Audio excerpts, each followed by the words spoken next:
এই ন্যায্য দাবির পক্ষে সংহতি জানাতে আজকে এখানে হাজির হয়েছে। শিক্ষক সমাজে ঢুকতে পারে না, 11 দফা বিলম্বে আমাদের যে 11 দফা দাবি আছে হিসাবে এই 11 দফা শিক্ষা প্রতিষ্ঠানে আমরা কর্মরত আছি। আমরা বলতে চাই রেস্তোরাঁয় ঢুকে বসে খাবার আমাদেরকে শিক্ষার উন্নয়নে আওয়াজ পাচ্ছে। আজকে দূর আমরা হয়েছে। ধন্যবাদ দিতে চাই। তাই আজকে পৃথিবী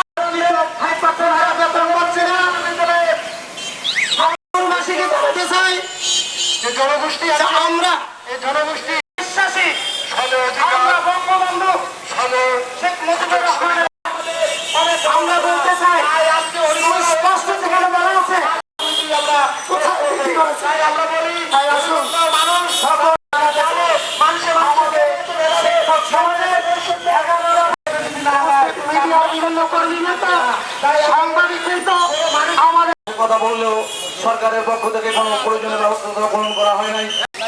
তো আমরা বৈশাখী ভাতা আমরা জানেন